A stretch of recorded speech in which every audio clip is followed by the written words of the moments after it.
Naku, ito po yung bago at matindi ito ha. Hindi ito biro. Alam niyo kung bakit? May bago pong kautusan ang Court of Appeals na pinalalawak pa ng 6 na buwan ang pag-freeze or frozen, pagpigil na hindi pwedeng galawin ang mga asset, ari-arian ni Pastor Kibuloy at ng Kingdom of Jesus Christ. Okay? Ang order po ng Court of Appeals, ang 6 na buwan ay tatagal hanggang February ng 2025. Ito ay matapos pong mag-expire yung naunang desisyon ng Court of Appeals na i-frozen sa loob ng 20 days. So tapos na yung 20 days kasi inilabas po yung order na yan nung nakaraang buwan pa. Eh ngayon po ay patapos na itong buwan ng Agosto. Kaya po ang order bago implementation. So, inabot po ng 1 buwan tapos na. So, kung 6 na buwan, ibig sabihin, mas mabigat, mas mahirap, mas matindi ito.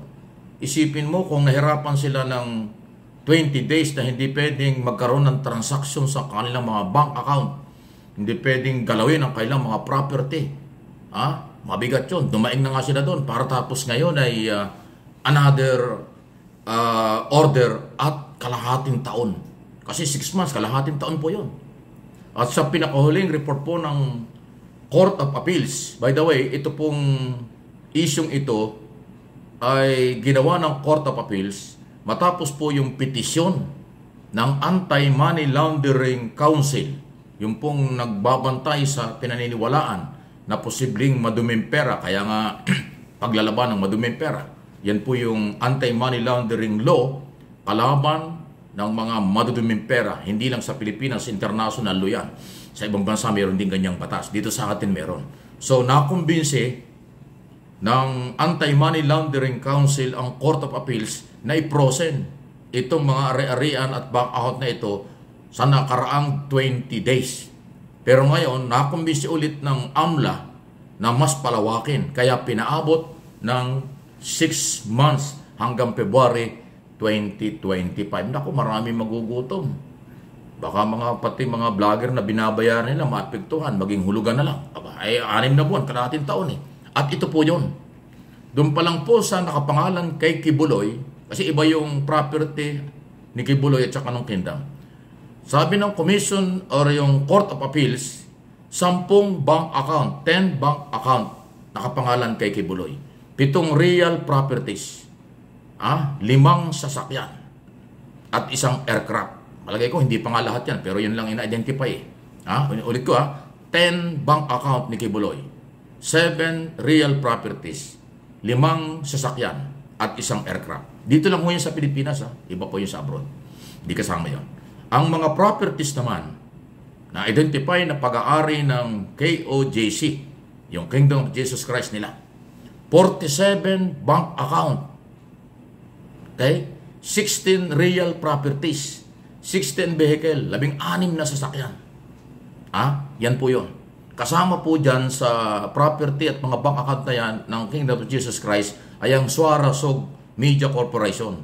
Yan po yung mas pinangalanan na SMNI, Sunshine Media Network International, na sinuspindi at wala na silang operation ngayon. Ang nakikita sa kanila, vlog na lang po yun, social media. So, yung kanilang mga sakyan, property, kasama yung building ng SMNI, lahat to. Kaya nga 16 na real properties. Ganun pong kadami. 6 na buwan.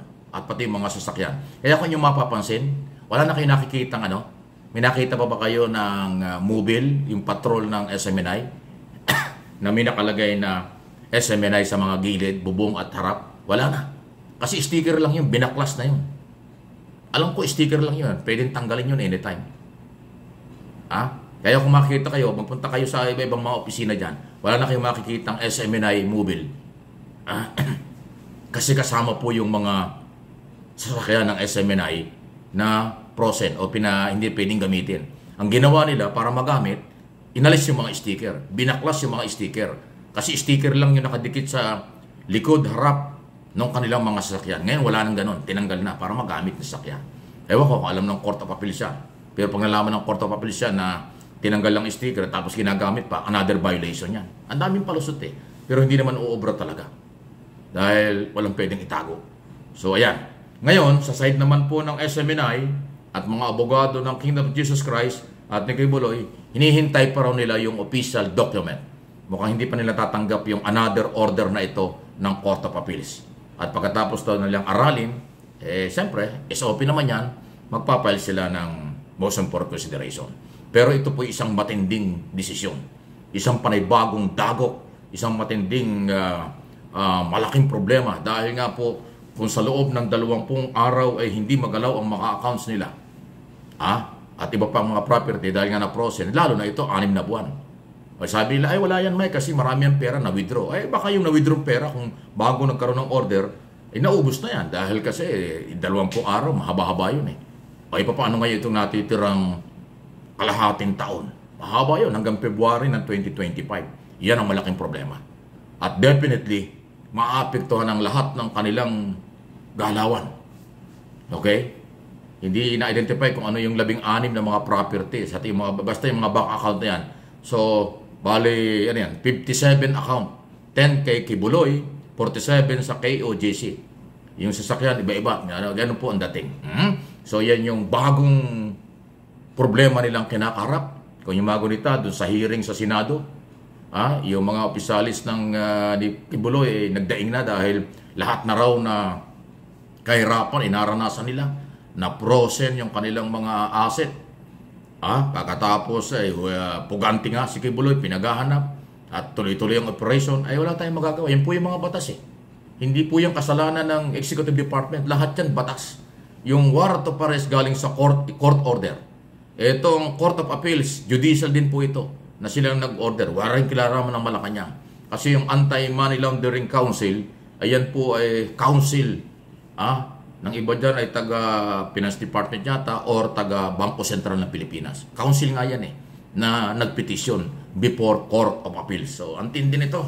Ito ho'y isa na naman po na panaybagong pagsubok sa kanila kung paano. Kaya't nagpapatunay din na kahit anong organization, kahit sino kayo, pagka pinairal ang batas, kahit pa sino ang presidente, pag pinairal ang batas at nakakita ng mga dahilan, paraan, kung paano pigilan, paano talaga tingnan kung legal o illegal ang galawan, makikita at makikita. Hindi pwedeng itago sa buong gobyerno kasi ang batas umiiral. So ayan po ang turing nating bagong balita. Lagi nakatutok lang doon sa paghahanap ng pulis at militar kay Kibuloy. Ito, yung korte gumagalaw at walang pwedeng makapigil dyan. Kahit Korte Suprema, hindi pwedeng pigilan yan. Kasi yan ay Court of Appeals order after ng petisyon na lehitimo Anti-Money Laundering Council. Please like, subscribe, and follow dito po sa aking mga channel.